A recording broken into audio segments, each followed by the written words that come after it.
The shadows of post-war Britain hid more than ration cards and bombed-out ruins.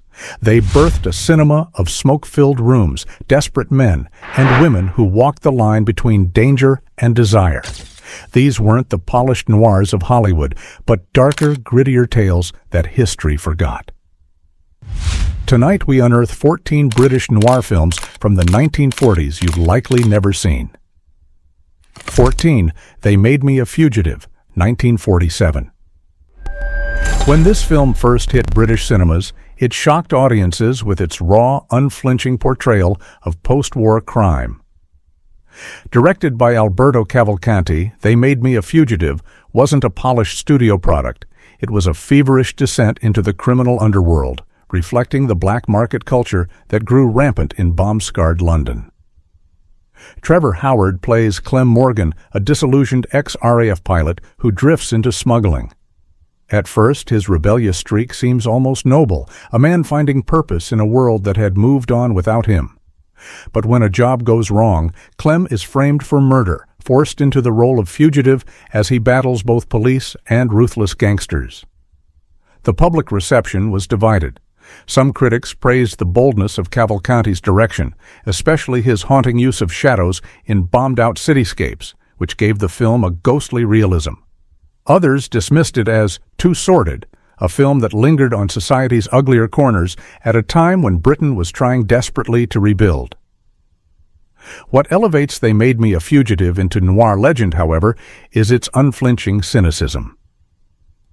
There are no happy endings here, only betrayal, despair, and fleeting glimpses of loyalty in a world where even friendship has a price. For many, it was the first truly British noir, rooted not in Hollywood fantasy, but in the rubble of reality.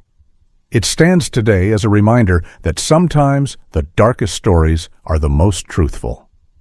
13. Brighton Rock, 1948.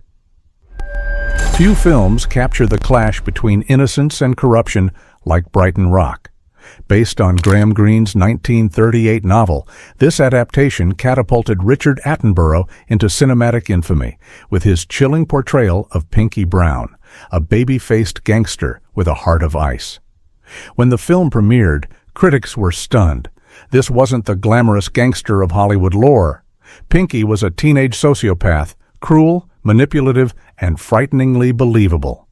Attenborough's performance was so convincing that audiences whispered uneasily afterward, admitting he was almost too real. Behind the camera, John Bolting leaned heavily into noir aesthetics. The seaside funfair becomes a backdrop of menace, a place where candy floss and carousels mask brutal stabbings and whispered threats.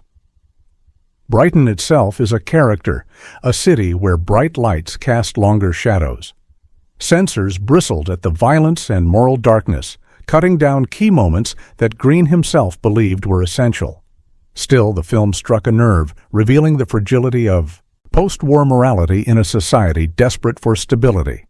Though controversial at the time, Brighton Rock endures as one of Britain's most haunting noirs.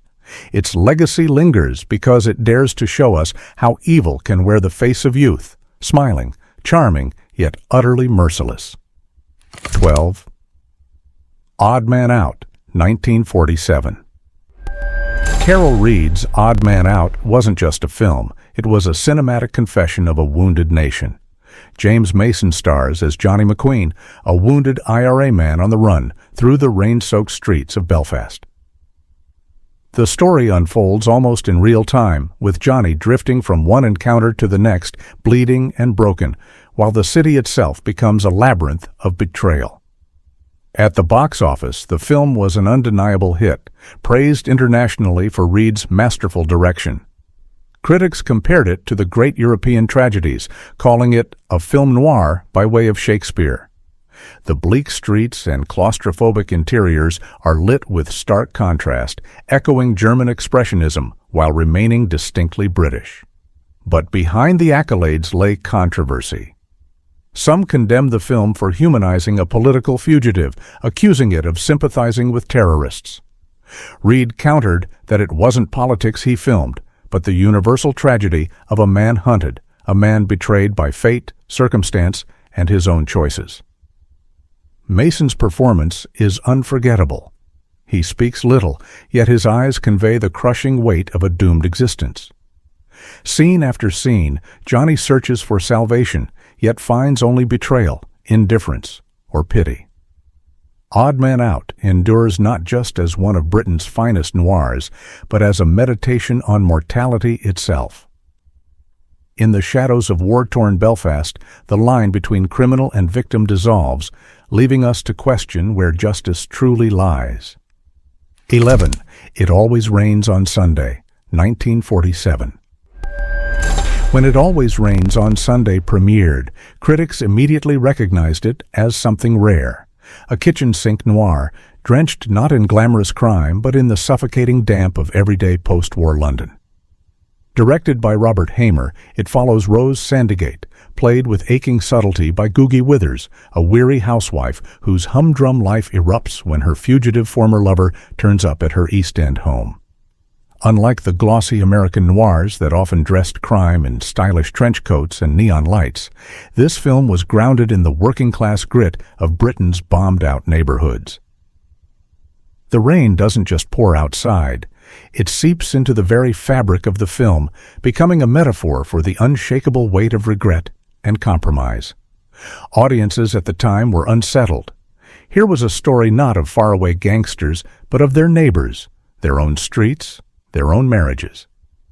Rose, trapped in monotony, is pulled between duty to her family and the passion of a past that refuses to die. Hamer's direction lingers on the claustrophobic interiors, kitchens cluttered with rationed food, bedrooms where longing festers, and rain-slicked alleyways that whisper of betrayal. The reception was mixed. Some called it too bleak, too drab, a film that wallowed in despair. Yet others hailed it as one of the first true depictions of working-class life on screen, a stark reminder that noir's greatest power lay in its to expose the shadows lurking behind ordinary existence. Today, It Always Rains on Sunday feels prophetic. It showed that noir didn't need American cityscapes. It could bloom in the soot-stained streets of post-war London, where love, desperation, and betrayal were as common as the rain. 10. The October Man, 1947. In The October Man, director Roy Ward Baker crafted a noir that felt more like a psychological puzzle box than a traditional thriller.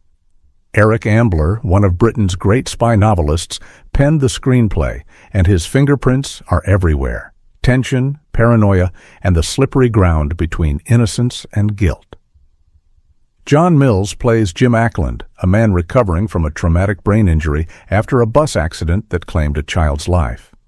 Haunted by guilt and plagued by psychological instability, he tries to rebuild his life, only to find himself the prime suspect when a young woman is murdered. At the time, critics noted how unusual the film was. Rather than focusing on gangsters or the criminal underworld, The October Man turned inward, exploring the noir terrain of the mind. The shadowy cinematography mirrors Jim's fractured psyche, while the plot toys mercilessly with our perception of truth. Is Jim guilty? Is he imagining things? Or is he a victim of society's suspicion toward damaged men? Audiences were riveted by Mills' performance, vulnerable yet unsettling, sympathetic yet potentially dangerous. It was a bold role for an actor often cast as the dependable everyman. Some viewers were frustrated by the film's ambiguity, yearning for clear answers. But others admired its refusal to spoon-feed solutions, recognizing it as a noir that dared to embrace uncertainty. Behind the scenes, Ambler reportedly drew inspiration from soldiers returning with invisible wounds, men haunted by what they'd seen and done during the war. In that sense, the film was as much about Britain's collective trauma as about one man's unraveling. The October Man remains a chilling study of how fragile the line between victim and suspect can be. In its ambiguity lies its enduring power, a reminder that noir's greatest darkness is not found in alleyways, but in the corners of the human mind. 9. Night Beat, 1947. Night Beat is one of those films that slipped quietly into theaters in 1947, only to be rediscovered decades later by noir enthusiasts combing through Britain's cinematic past. Directed by Harold Huth, it stars Maxwell Reed as a tough ex-soldier who becomes entangled in a web of crime, corruption, and moral compromise. At first glance, the film seems like a straightforward crime thriller. Reed's character, now adrift in civilian life, tries to make ends meet, but finds himself lured into the orbit of underworld figures who exploit his vulnerabilities. Yet the deeper one looks, the more Night Beat reveals itself as a mirror of Britain's post-war disillusionment. The war had promised honor and camaraderie, but peace delivered only scarcity, loneliness, and shadows. Critics of the time were lukewarm, calling it serviceable but unspectacular. And yet, beneath its modest trappings, the film captured something authentic, the sense of moral exhaustion that haunted returning soldiers. Reed plays his role with a quiet weariness that lingers long after the credits roll. The cinematography, while not as stylized as American counterparts, makes effective use of fog-drenched streets and dimly lit interiors. It's the London that locals knew, bleak, damp, and unforgiving. Some scenes border on documentary realism, a choice that alienated audiences looking for escapism, but now feels like a strength. Though it never achieved the fame of Odd Man Out or Brighton Rock, Night Beat embodies the essence of British noir, a world where the war is over, but the shadows it cast remain. In its modest way, it proves that noir wasn't always about flashy style. It was about mood, about the lingering ache of promises broken. 8. The Upturned Glass, 1947.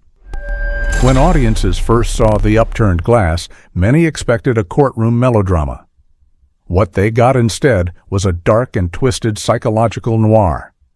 Directed by Lawrence Huntington and co-written by and starring James Mason, the film is part confession, part descent into obsession.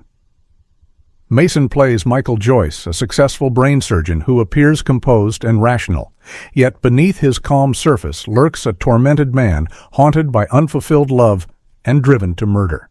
Narrated largely in flashback, Michael recounts his passion for a married woman and the spiral that follows her death. Believing her sister responsible, he meticulously plans revenge, but in true noir fashion, the line between justice and madness blurs until everything collapses in tragic irony. Critics at the time admired Mason's performance but struggled with the film's unrelenting bleakness. Unlike Hollywood's glossy thrillers, The Upturned Glass offered no romantic resolution, no neat moral closure. Its focus was instead on psychology, the fragility of reason, the seductive pull of vengeance, and the terrifying ease with which a civilized man can become a killer. Behind the scenes, Mason himself pushed for the story's darker elements, determined to show audiences that British cinema could match the intensity of American noir. His performance is both chilling and deeply human, a man undone not by external villains, but by his own haunted mind. Though overshadowed by his later roles, The Upturned Glass remains one of Mason's most fascinating works. It's a study in obsession, told with the restraint and precision of a surgeon's scalpel.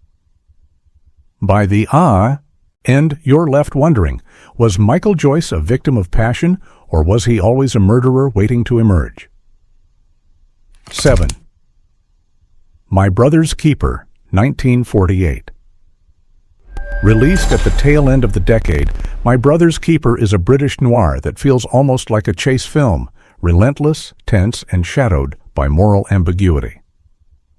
Directed by Alfred Room, it stars Jack Warner and George Cole as two escaped convicts shackled together, forced to navigate the countryside while police close in. The film begins with urgency. A prison van crashes, and the two men flee into the night, bound at the wrist by iron chains. The premise alone is pure noir irony. Two men who despise one another are trapped together, forced to rely on the very person they most distrust.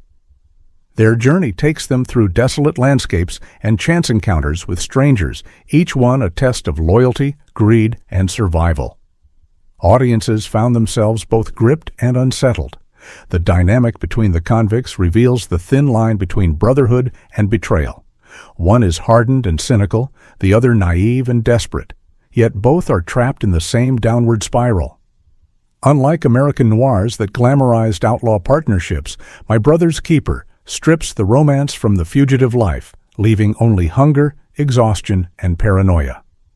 What makes the film memorable is its pacing. It unfolds with breathless urgency, mirroring the tightening noose around the escapees. The cinematography uses stark outdoor settings rather than urban alleys, yet the effect is the same. Britain itself becomes a hostile labyrinth, every face a potential betrayer. While largely forgotten today, the film influenced later British crime dramas that explored the psychology of confinement and mistrust. In its grim irony and relentless pursuit, My Brother's Keeper proved that noir didn't need skyscrapers, it only needed human desperation bound in chains. 6. Noose, 1948. When Edmund T. Greville's Noose hit theaters, it was marketed as a crime thriller, but beneath its pulpy exterior lay a sharp noir commentary on post-war corruption. The story unfolds in London's underworld, where protection rackets prey on vulnerable businesses. At its center is journalist Jim, Derek Farr, who investigates the criminal web, only to find himself entangled in violence and betrayal. Unlike many British noirs that leaned heavily on bleak realism, Noose carries a surprising vibrancy. It features Carol Marsh as a resourceful female lead, proving that noir women weren't always femme fatale. Sometimes they were the unlikely moral anchors in a crooked world. The film also boasts gritty fight scenes and a fast-moving plot, unusual for British cinema of the era. Critical reception was divided. Some praised its energy and urgency, while others dismissed it as sensationalism. But beneath the tabloid thrills, Noose tapped into real anxieties, the rise of organized crime in a city still recovering from war. Its gangsters weren't larger-than-life figures. They were parasites feeding off scarcity and fear. Cinematically, the film captures London's transition, bomb sites becoming playgrounds for crooks, pubs doubling as criminal headquarters, and a society desperate to reclaim order yet teetering on chaos. That sense of instability, of a city strangled by invisible cords of corruption, makes Noose resonate as true noir. Though not as famous as Brighton Rock or Odd Man Out, Noose remains an overlooked gem. It shows how noir could be both entertaining and unsettling, luring audiences with thrills while forcing them to confront the shadows lurking just outside their own doorsteps. 5. The Small Voice, 1948. When The Small Voice arrived in British cinemas, it surprised critics with its intensity despite being a modest production. Directed by Fergus MacDonald, the film traps its characters in a single claustrophobic location, a country cottage, where civility and violence collide. The story follows Murray Byrne, a disillusioned playwright recovering from wartime trauma, and his wife Eleanor, who reluctantly agree to shelter two men claiming to be stranded travelers. But as the night unfolds, the truth surfaces. Their guests are escaped convicts, armed and dangerous. What begins as a simple act of hospitality quickly spirals into a tense standoff. The film's genius lies in its minimalism. Rather than sprawling cityscapes or elaborate chase sequences, it reduces noir to its essentials: fear, morality, and the fragile veneer of civilization. The tension mounts with every hushed conversation, every shadow cast across the room, until violence becomes inevitable. Critics praised the taut screenplay and the raw performances, especially from Howard Keel, who would later become a Hollywood star. Here, his presence is darker, his charm edged with menace. The confined setting amplifies the psychological strain, forcing both hosts and intruders to reveal their true selves. Audiences found the film both thrilling and unsettling. It struck a nerve because it didn't take place in the anonymity of city backstreets, but in a middle-class home, the very place people felt safest. The small voice reminded them that danger could arrive not just from foreign battlefields, but from within the sanctity of their own front doors. Today, it remains a tense, overlooked gem, proving that British noir could thrive not on spectacle, but on silence, shadows, and the unbearable weight of waiting for violence to erupt. 4. Obsession, 1949. Edward Dmytryk's Obsession, released in the U.S. as The Hidden Room, stands out as one of the most chillingly methodical noirs Britain ever produced. Dmytryk, a Hollywood director briefly exiled by the House Un-American Activities Committee, brought his American sensibilities to a distinctly British story of jealousy and revenge. Robert Newton plays Doctor. Clive Reardon, a wealthy psychiatrist who discovers his wife's infidelity. But instead of confronting her in fury, he plots cold-blooded revenge. He lures her lover to a hidden basement, chains him to the wall, and calmly begins planning his perfect murder. What makes Obsession terrifying is its restraint. There are no frantic chase scenes or explosive outbursts. Instead, the film builds dread through quiet dialogue, calculated gestures, and the horrifying precision of Reardon's plan. Newton's performance is chillingly understated. He embodies a man whose intelligence and respectability mask a monstrous capacity for cruelty. Critics praised the film's craftsmanship, though some were disturbed by its unsettling tone. The lack of overt violence only heightened the horror, leaving audiences to squirm at the psychological sadism on display. Dmytryk himself later said he wanted to explore evil in its calmest, most rational form. Behind the scenes, production was fraught with tension. The script faced challenges from British censors who worried about its grim subject matter. Yet it slipped through, and today it's hailed as one of the boldest British noirs of its time. What lingers after Obsession isn't just the crime. It's the unnerving realization that evil can hide behind respectability, wearing the mask of a gentleman. It's noir stripped of glamour, leaving only the cold stare of madness. 3. The Interrupted Journey, 1949. Daniel Burt's The Interrupted Journey is one of those noirs that keeps you guessing until the very end. At its heart is a man consumed by guilt, trapped between fantasy and reality in a narrative that toys with perception itself. The story follows John North, played by Richard Todd, who plans to abandon his wife and run away with another woman. Boarding a train with his lover, he's overcome by remorse and pulls the emergency cord, leaping off before the journey continues. Moments later, the train crashes, killing many passengers, including, he believes, the woman he left behind. What unfolds is a nightmare of suspicion, guilt, and dread. North becomes the prime suspect, haunted not only by the police but by his own conscience. The film unfolds like a psychological labyrinth, with twists that blur the line between reality and hallucination. Was he responsible? Did the crash even happen as he remembers it? Or is the entire ordeal a projection of his fractured mind? Audiences at the time were riveted by its suspense, but unsettled by its ambiguity. Many expected a straightforward thriller and instead found themselves in a dreamlike noir that refused easy answers. Todd's performance captures that uncertainty perfectly. He is both victim and villain, both tormented man and unreliable narrator. Cinematically, the film is striking.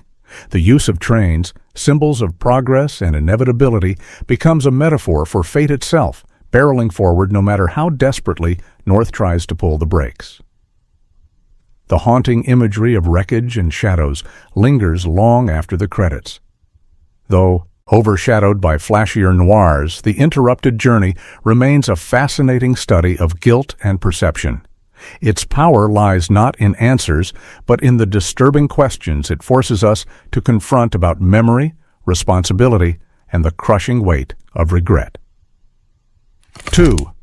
Take My Life, 1947. Ronald Neames. Take My Life is often overlooked in discussions of British noir, yet it's a fascinating blend of melodrama, mystery, and psychological tension. Released in 1947, it stood at the crossroads of two cinematic traditions: the genteel British murder mystery and the hard-edged fatalism of noir. The result is a film that's both elegant and unsettling. The story follows Nicholas Talbot, a respected barrister accused of murdering a former lover. His wife, played by Greta Gint, becomes convinced of his innocence and sets out to prove it, navigating a tangled web of lies, secrets, and hidden resentments. Unlike many noirs that focus on flawed men spiraling into ruin, Take My Life places a determined woman at its center, a rarity for the genre at the time. Critics admired Gint's performance, noting her mix of vulnerability and resolve. Rather than being reduced to a typical femme fatale, she becomes the film's moral compass, unraveling the mystery with intelligence and courage. The shifting dynamics between loyalty, suspicion, and love give the film its tension, pulling viewers into the uncertainty of whether Nicholas is victim or villain. Behind the scenes, Neame, who would later direct the prime of Miss Jean Brodie and The Poseidon Adventure, was still cutting his teeth. He infused the film with striking visual contrasts: elegant opera houses against shadowy side streets, the glamour of Britain's cultural elite against the darkness of hidden crimes. Audiences at the time gave it modest praise, though some critics felt its blend of courtroom drama and noir was uneven. But today it stands as a key example of how British filmmakers experimented with noir, stretching its boundaries into domestic and psychological terrain. Take My Life is a reminder that noir wasn't always about cynical detectives or doomed gangsters. Sometimes it was about love itself, how far one would go to protect it, and what truths we risk uncovering when we dig too deeply into the lives of those we hold dear. 1. The Third Man, 1949. Few films, British or otherwise, can rival the impact of Carol Reed's The Third Man. Released in 1949, it remains not only the pinnacle of British noir, but one of the most celebrated films in cinema history. Though often grouped with international classics, its DNA is unmistakably British, wry, cynical, and steeped in the moral ambiguity of a war-ravaged Europe. The plot is deceptively simple. Holly Martins, an American pulp novelist, arrives in Vienna to meet his old friend Harry Lime, only to discover Lime is dead. As Martins investigates, he uncovers layers of corruption, betrayal, and moral decay that reach far beyond a single man. What sets The Third Man apart is its fusion of style and substance. Reed's use of tilted camera angles, stark shadows, and war-torn Vienna's ruined landscapes created a visual language that defined noir for decades. Anton Karas's haunting zither score, quirky, melancholy, unforgettable, underscored the strange mixture of charm and menace at the heart of the story. And then, of course, there's Orson Welles as Harry Lime. Though he appears only briefly, his presence dominates the film. His charismatic villainy, smiling in the shadows of a Ferris wheel, casually justifying the deaths of children for profit, remains one of the most chilling performances in film history. Audiences were captivated and horrified in equal measure. When it premiered, The Third Man was hailed as a masterpiece. Critics called it a perfect marriage of art and entertainment, philosophy and suspense. It won the Palme d'Or at Cannes and later an Academy Award for cinematography. But its real legacy lies in how it captured the disillusionment of the post-war era, where victory felt hollow and moral certainties crumbled in the rubble. The Third Man isn't just a film, it's a noir symphony, a meditation on friendship, betrayal, and the price of survival in a broken world. More than 70 years later, it still casts a shadow long enough to remind us why noir endures. British noir of the 1940s wasn't glamorous. It was raw, bruised, and born from the rubble of war. These 14 films remind us that shadows linger long after the bombs stop falling. Which of these overlooked gems have you seen? Comment below, and don't forget to like and subscribe for more hidden cinema.